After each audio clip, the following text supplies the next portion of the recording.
Brazil দল ঘোষণা করেছে দরিবাল জুনিয়র, তবে দলে নেই Neymar, Casemiro, Richarlison, Antony, Gabriel Jesus.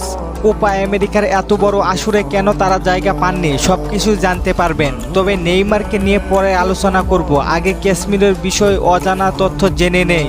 Casemiro 2014 সালের পরে এই প্রথম ব্রাজিলের কোনো টুর্নামেন্ট থেকে বাদ করলেন ক্যাসমিরো ফর্মে নেই এমনটাই জানা গিয়েছে। আর ম্যান ইউয়ের কোচ ক্যাসমিরোকে মিডফিল্ডে খেলাচ্ছে না, যা ক্যাসমিরোর জন্য হুমকি স্বরূপ। বর্তমানে ক্যাসমিরো ফর্মে না থাকার কারণে দলে ডাকেনি কোচ। তবে রিয়াল মাদ্রিদ ছেড়ে ভুল করেছেন ক্যাসমিরো, নিজের কেরিয়ার নিজেই হুমকির মুখে ফেলে দিলেন তিনি। রিচার্লিসনকে দলে না নেওয়ায় অনেকে অভিযোগ করেছেন কেন তাকে দলে নেওয়া হয় না। আসলে সত্যিটা কেউ জানে না, রিচার্লিসন রয়েছে ইনজুরিতে। দরিবাল জুনিয়র জানিয়েছে কোপা আমেরিকার জন্য ব্রাজিলের স্কোয়াডে রাখা হয়েছিল, তবে কাল্প আঘাতে ভুগছিল এবং ক্লাব এখনও আনুষ্ঠানিকভাবে এটি ঘোষণা করেননি।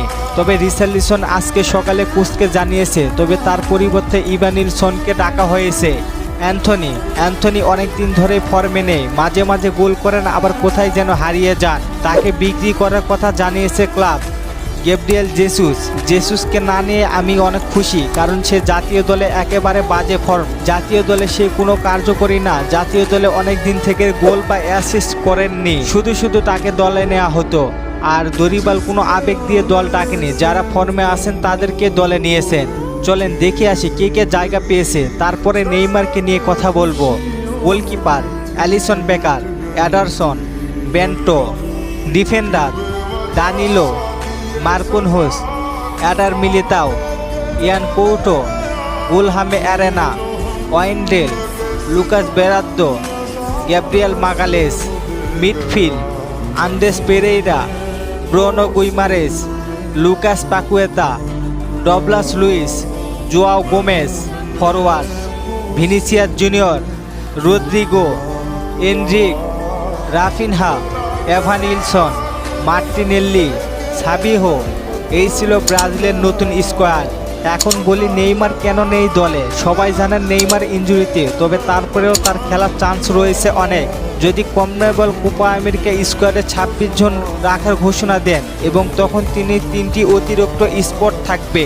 শুধু তাই নয়, দরিবাল এবং তার কর্মীদের মূল তালিকায় যে কোনো পরিবর্তন করতে পারবেন 6 সপ্তাহের মধ্যে।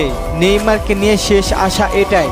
আরও কোচ দরিবাল জুনিয়র বলেন, আমাদের শুধু একজন চ্যাম্পিয়ন নেই, এটা গুরুত্বপূর্ণ যে আমাদের এই স্তরে খেলোয়াড় আছে। ঈশ্বর যদি চান নেইমারও আমাদের সাথে থাকবে। এই ছিল নেইমারকে নিয়ে কিছু কথা।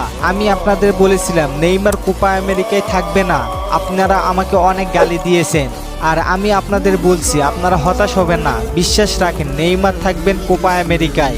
আর আমি আপনাদের কখনোই ভুল নিউজ দেই না, আমি যেটা দেখি ওইটা আগে নিয়ে রিসার্চ করি, তারপরে আপনাদের মাঝে আমি তুলে ধরি। আর আপনাদের কাছে একটি রিকোয়েস্ট, এত সুন্দর আপডেটের জন্য নেইমারের বিষয়ে আপনাদের থেকে কমেন্ট চাই। আশা করি সবাই কমেন্ট করবেন। ধন্যবাদ সবাইকে।